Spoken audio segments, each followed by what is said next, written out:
Good day and welcome to another exciting episode here at Blackchronicles101. I am your host, Oluchibi, and today we're going to be talking about what is cost to company.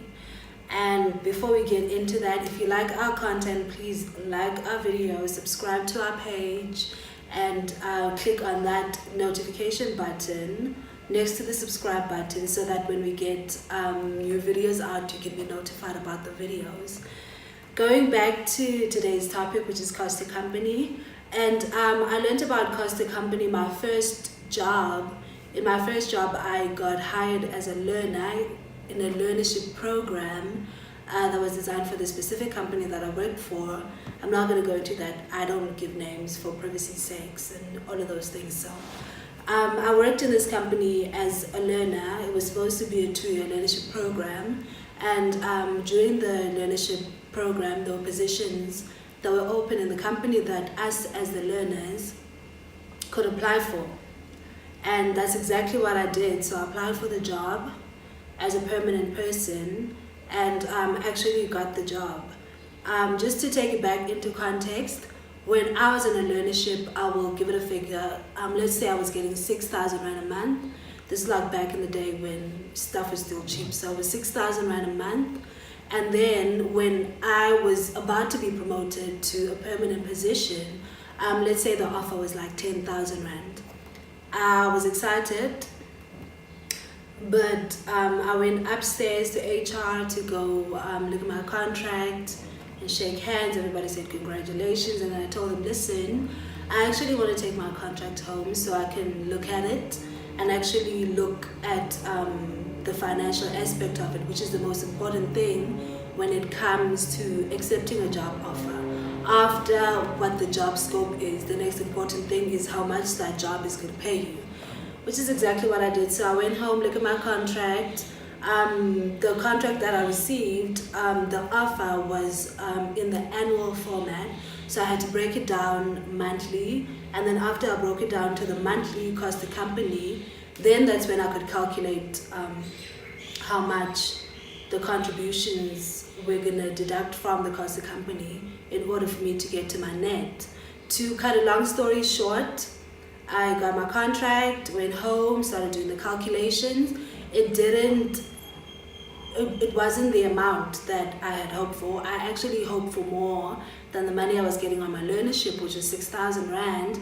But because I was accepting a permanent position, I had to also contribute towards the company benefits. They call them company benefits, but it's company contributions, because if it was a benefit, it would have been free. It's a contribution because you pay for it. They make it look like the company is doing all the work, but ultimately you have to pay for all of that, because the cost to company usually covers the contributions, but then you get a net after that. That means that it's the money you pay for. Then let companies fool you into thinking that they're doing you a favor by giving you company contributions or benefits, as you guys like to call them. I came back, did my calculation. It came down to under like 5,000 Rand with me as a permanent employee. I was like, no, this doesn't make sense. And then this is because I got the 10,000 Rand, and then I had to break it down to what company benefits I was getting. So it's 10,000 Rand, and then I have to give some of that portion away to medical aid, some of that portion to Provident Fund, which is, other companies call it the retirement annuity, and then I had to give some of that portion to life insurance. And with all those deductions, from the 10,000 Rand, there were like 5 point something. And then I ended up with less money than I would have gotten had I stayed on the learnership. So I went back to my job the following day. I told them, listen here, I can't accept this offer because I'm going to be worse off. The reason I was going to be worse off is because when you're in a learnership or on an internship in a company, you don't pay for company contributions. That portion is not afforded to you, so you usually get your stipend, which is 10,000, 6,000 in my case, and then off of that you only pay for the government obligations, which is your UIF and your tax, and then the bulk of the money comes to you, which usually comes to like 5.5. It's not a lot of money. 6,000 was not a lot of money to begin with. So when it was 10,000, I had to pay for the contributions. It came down to like less than the money I was getting on my learnership, and I had to go back. I was like, thank you guys, I'm not accepting the offer. I would rather finish my learnership and go look for employees somewhere else. Long story short, they ended up increasing the offer that they were giving me on the permanent position because I was ready to go, because it wasn't working out, which takes me to my point. What is a cost to company? A cost to company is a sum amount that you get that the company is contributing in exchange for the services that you're going to provide for the company. What is a net salary? A net salary is the amount that brings in your bank account on the 25th, the 20th, the 15th, the 31st, the 1st, or whatever you get paid in your bank account. That's the money that you get. The difference is what we call company contributions, company benefits. There are a lot of company contributions and there are a lot of company benefits, and sometime this year I will do a video on company benefits and contributions. I call them contributions because it's like we just pay. And so I'm going to make an example of someone who earns 20,000 Rand cost to company month to month, but has 4 company benefits that they have to pay for.